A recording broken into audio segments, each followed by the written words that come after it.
The Lantern Bearers by Robert Louis Stevenson. 1.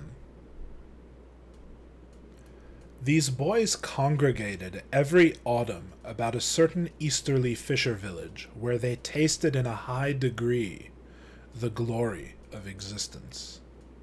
The place was created seemingly on purpose for the diversion of young gentlemen, a street or two of houses, mostly red and many of them tiled, a number of fine trees clustered about the manse and the kirkyard and turning the chief street into a shady alley, many little gardens more than usually bright with flowers, nets a-drying and fisher-wives scolding in the backward parts, a smell of fish, a genial smell of seaweed, whiffs of blowing sand at the street corners, shops with golf balls and bottled lollipops, another shop with penny Pickwicks, that remarkable cigar, and the London Journal, dear to me for its startling pictures, and a few novels, dear to me for their suggestive names. Such, as well as memory serves me, were the ingredients of the town. These you are to conceive posted on a spit between two sandy bays, and sparsely flanked with villas enough for the boys to lodge in with their subsidiary parents, not enough, not yet enough, to cocknify the scene. A haven in the rocks in front of that a file of grey islets, to the left endless links and sand wreaths, a wilderness of hiding-holes alive with popping rabbits and soaring gulls, to the right a range of seaward crags, one rugged brow beyond another, the ruins of a mighty and ancient fortress on the brink of one. Coves between, now charmed into sunshine quiet, now whistling with wind and clamorous with bursting surges, the dens and sheltered hollows redolent of thyme and southern wood, the air at the cliff's edge brisk and clean and pungent of the sea. In front of all, the Bass Rock, tilted seaward like a doubtful bather, the surf ringing it with white, the solan geese hanging around its summit like a great and glittering smoke. This choice piece of seaboard was sacred, besides, to the wrecker, and the bass in the eye of fancy still flew the colors of King James. And in the ear of fancy the arches of Tantalon still rang with the horseshoe iron, and echoed to the commands of Bel the cat. There was nothing to mar your days, if you were a boy summering in that part, but the embarrassment of pleasure. You might golf if you wanted, but I seem to have been better employed. You might secrete yourself in the Ladies' Walk, a certain sunless dingle of elders, all mossed over by the damp as green as grass, and dotted here and there by the streamside with roofless walls, the cold homes of anchorites. To fit themselves for life, and with a special eye to acquire the art of smoking, it was even common for the boys to harbor there, and you might have seen a single penny Pickwick, honestly shared in lengths with a blunt knife, bestrew the glen with these apprentices. Again, you might join our fishing parties, where we sat perched as thick as solan geese, a covey of little anglers, boy and girl, angling over each other's heads, to the much entanglement of lines and loss of podleys and consequent shrill recrimination, shrill as the geese themselves. Indeed, had that been all, you might have done this often, but though fishing be a fine pastime, the podley is scarce to be regarded as a dainty for the table, and it was a point of honor that a boy should eat all that he had taken. Or again you might climb the law, where the whale's jawbone stood landmark in the buzzing wind, and behold the face of many counties, and the smoke and spires of many towns, and the sails of distant ships. You might bathe, now in the flaws of fine weather that we pathetically call our summer, now in a gale of wind, with the sand scourging your bare hide, your clothes thrashing abroad from underneath their guardian stone, the froth of the great breakers casting you headlong, ere it had drowned your knees. Or you might explore the tidal rocks, above all in the ebb of springs, when the very root of the hills were for the nonce discovered, following my leader from one group to another, groping in slippery tangle for the wreck of ships, wading in pools after the abominable creatures of the sea, and ever with an eye cast backward on the march of the tide and the menaced line of your retreat. And then you might go crusoeing, a word that covers all extempore eating in the open air, digging perhaps a house under the margin of the links, kindling a fire of the seaware and cooking apples there, if they were truly apples, for I sometimes suppose the merchant must have played us off with some inferior and quite local fruit, capable of resolving in the neighborhood of fire into mere sand and smoke and iodine.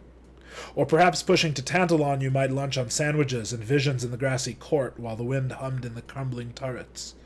Or, clambering along the coast, eat geans, the worst, I must suppose, in Christendom, from an adventurous gean tree that had taken root under a cliff, where it was shaken with an ague of east wind, and silvered after gales with salt, and grew so foreign among its bleak surroundings that to eat of its produce was an adventure in itself.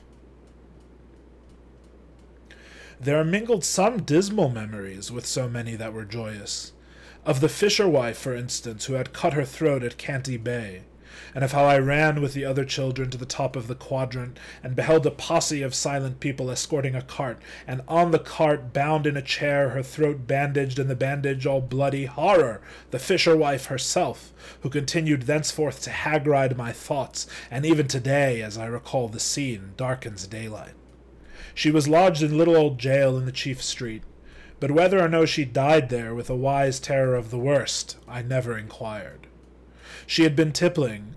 It was but a dingy tragedy, and it seemed strange and hard that after all these years the poor crazy sinner should be still pilloried on her cart in the scrapbook of my memory. Nor shall I readily forget a certain house in the quadrant where a visitor died, and a dark old woman continued to dwell alone with the dead body. Nor how this old woman conceived a hatred to myself and one of my cousins, and in the dread hour of dusk, as we were clambering on the garden walls, opened a window in that house of mortality and cursed us in a shrill voice with a marrowy choice of language. It was a pair of very colourless urchins that fled down the lane from this remarkable experience. But I recall with a more doubtful sentiment, compounded out of fear and exultation, the coil of equinoctial tempests, trumpeting squalls, scouring flaws of rain, the boats with their reefed lug-sails scudding for the harbour mouth where danger lay, for it was hard to make when the wind had any east in it, the wives clustered with blowing shawls at the pier-head where, if fate was against them, they might see boat and husband and sons, their whole wealth and their whole family, engulfed under their eyes, and what I saw but once, a troop of neighbours forcing such an unfortunate homeward, and she squalling and battling in their midst, a figure scarcely human, a tragic Maenad. These are things that I recall with interest, but what my memory dwells upon the most I have been all this while withholding. It was a sport peculiar to the place, and indeed to a week or so of our 2 months' holiday there. Maybe it still flourishes in its native spot, for boys and their pastimes are swayed by periodic forces inscrutable to man, so that tops and marbles reappear in their due season, regular like the sun and moon, and the harmless art of knucklebones has seen the fall of the Roman Empire and the rise of the United States. It may still flourish in its native spot, but nowhere else I am persuaded, for I tried myself to introduce it on Tweedside, and was defeated lamentably, its charm being quite local, like a country wine that cannot be exported. The idle manner of it was this. Toward the end of September, when school-time was drawing near and the nights were already black, we would begin to sally from our respective villas, each equipped with a tin bull's-eye lantern. The thing was so well known that it had worn a rut in the commerce of Great Britain, and the grocers about the due time began to garnish their windows with our particular brand of luminary. We wore them buckled to the waist upon a cricket belt, and over them, such was the rigour of the game, a buttoned top-coat. They smelled noisomely of blistered tin. They never burned aright, though they would always burn our fingers. Their use was naught, the pleasure of them merely fanciful, and yet a boy with a bull's-eye under his top-coat asked for nothing more. The fishermen used lanterns about their boats, and it was from them, I suppose, that we got the hint, but theirs were not bull's-eyes, nor did we ever play at being fishermen. The police carried them at their belts, and we had plainly copied them in that. Yet we did not pretend to be policemen. Burglars, indeed, we may have had some haunting thoughts of, and we had certainly an eye to past ages when lanterns were more common, and to certain storybooks in which we had found them to figure very largely. But take it for all in all, the pleasure of the thing was substantive, and to be a boy with a bullseye under his topcoat was good enough for us. When two of these asses met, there would be an anxious "Have you got your lantern?" and a gratified "Yes." That was the shibboleth, and very needful too, for as it was the rule to keep our glory contained, none could recognize a lantern-bearer unless, like the polecat, by the smell. 4 or 5 would sometimes climb into the belly of a 10-man lugger, with nothing but the thwarts above them, for the cabin was usually locked, or choose out some hollow of the links where the wind might whistle overhead. There the coats would be unbuttoned and the bullseyes discovered, and in the checkering glimmer, under the huge windy hall of the night, and cheered by a rich steam of toasting tinware, these fortunate young gentlemen would crouch together in the cold sand of the links, or on the scaly bilges of the fishing boat, and delight themselves with inappropriate talk. Woe is me that I might not give some specimens, some of their foresights of life, or deep inquiries into the rudiments of man and nature. These were so fiery and so innocent, they were so richly silly, so romantically young. But the talk, at any rate, was but a condiment, and these gatherings themselves only accidents in the career of the lantern-bearer. The essence of this bliss was to walk by yourself in the black night, the slide shut, the topcoat buttoned, not a ray escaping, whether to conduct your footsteps or to make your glory public, a mere pillar of darkness in the dark, and all the while, deep down in the privacy of your fool's heart, to know you had a bullseye at your belt, and to exult and sing over the knowledge. 2. It is said that a poet has died young in the breast of the most stolid. It may be contended, rather, that this somewhat minor bard in almost every case survives, and is the spice of life to his possessor. Justice is not done to the versatility and the unplumbed childishness of man's imagination. His life from without may seem but a rude mound of mud. There will be some golden chamber at the heart of it, in which he dwells delighted, and for as dark as his pathway seems to the observer, he will have some kind of bullseye at his belt. It would be hard to pick out a career more cheerless than that of Dancer the miser, as he figures in the Old Bailey reports, a prey to the most sordid persecutions, the butt of his neighborhood, betrayed by his hired man, his house beleaguered by the impish schoolboy, and he himself grinding and fuming and impotently fleeing to the law against these pinpricks. You marvel at first that anyone should willingly prolong a life so destitute of charm and dignity. And then you call to memory that had he chosen, had he ceased to be a miser, he could have been freed at once from these trials, and might have built himself a castle, and gone escorted by a squadron. For the love of more recondite joys, which we cannot estimate, which, it may be, we should envy, the man had willingly forgone both comfort and consideration. His mind to him a kingdom was. And sure enough, digging into that mind, which seems at first a dust heap, we must unearth some priceless jewels. For Dancer must have had the love of power and the disdain of using it, a noble character in itself. Disdain of many pleasures, a chief part of what is commonly called wisdom. Disdain of the inevitable end, that finest trait of mankind. Scorn of men's opinions, another element of virtue, and at the back of all, a conscience just like yours and mine, whining like a cur, swindling like a thimble-rigger, but still pointing, there or thereabout, to some conventional standard. Here were a cabinet portrait to which Hawthorne perhaps had done justice, and yet not Hawthorne either, for he was mildly minded, and it lay not in him to create for us that throb of the miser's pulse, his fretful energy of gusto, his vast arms of ambition, clutching in he knows not what, insatiable, insane, a god with a muckrake. Thus, at least, looking in the bosom of the miser, consideration detects the poet in the full tide of life, with more indeed of the poetic fire than usually goes to epics, and tracing that mean man about his cold hearth, and to and fro in his discomfortable house, spies within him a blazing bonfire of delight.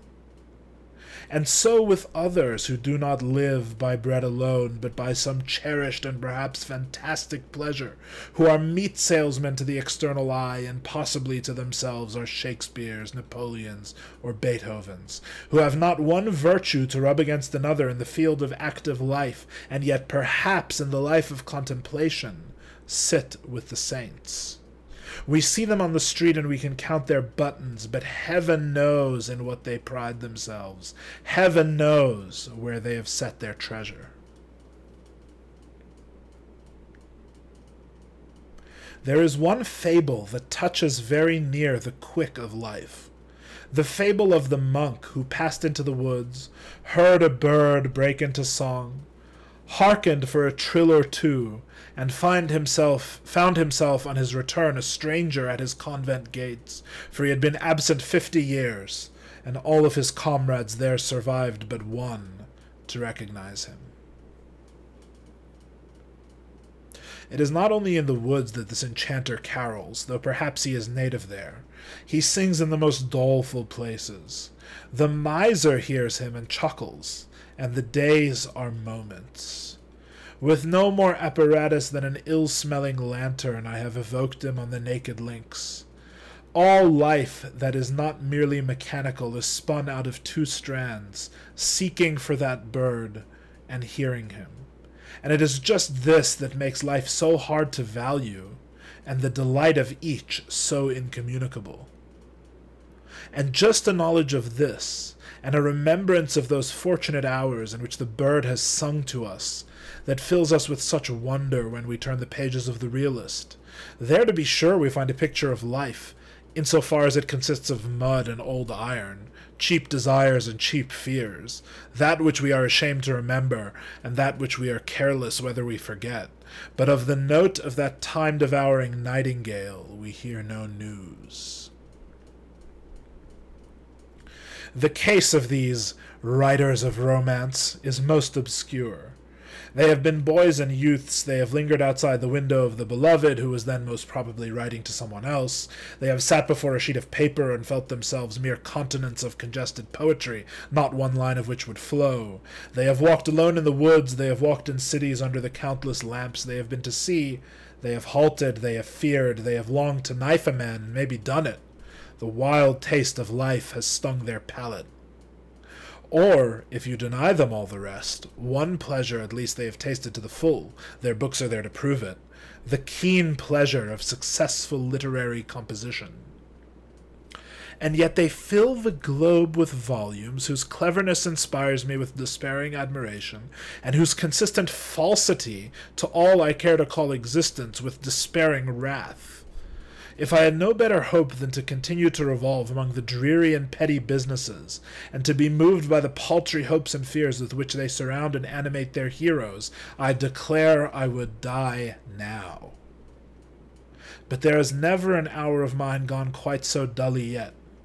If it were spent waiting at a railway junction, I would have some scattering thoughts, I could count some grains of memory, compared to which the whole of one of these romances seems but dross.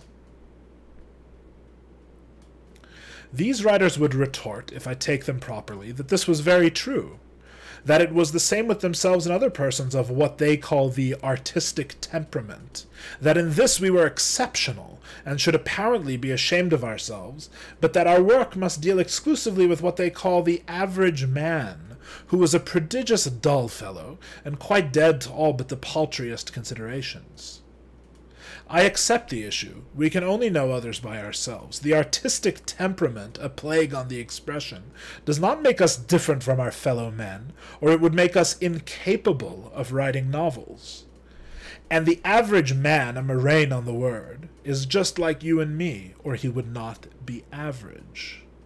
It was Whitman who stamped a kind of Birmingham sacredness upon the latter phrase, but Whitman knew very well and showed very nobly that the average man was full of joys and full of a poetry of his own. And this harping on life's dullness and man's meanness is a loud profession of incompetence. It is one of two things: the cry of the blind eye, I cannot see, or the complaint of the dumb tongue I cannot utter.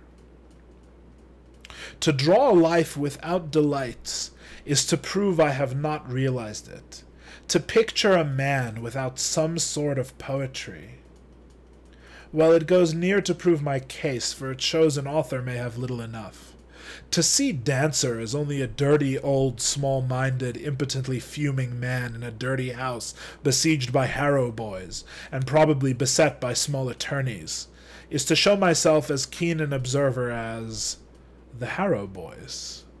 But these young gentlemen, with a more becoming modesty, were content to pluck Dancer by the coat-tails. They didn't suppose they had surprised his secret, or could put him living in a book, and it is there my error would have lain. Or say that in the same romance, I continue to call these books romances in the hope of giving pain, say that in the same romance which now begins really to take shape, I should leave to speak of Dancer and follow instead the Harrow boys, and say that I came on some such business as that of my lantern-bearers on the links, and describe the boys as very cold, spat upon by flurries of rain, and drearily surrounded, all of which they were, and their talk as silly and indecent, which it certainly was. I might upon these lines, and had I Zola's genius, turn out in a page or so a gem of literary art, render the lantern light with the touches of a master, and lay on the indecency with the ungrudging hand of love, and when all was done, what a triumph would my picture be of shallowness and dullness! How it would have missed the point! How it would have belied the boys! To the ear of the stenographer, the talk is merely silly and indecent, but ask the boys themselves, and they are discussing, as it is highly proper they should, the possibilities of existence. To the eye of the observer they are wet and cold and drearily surrounded, but ask themselves, and they are in the heaven of a recondite pleasure, the ground of which is an ill-smelling lantern. 3.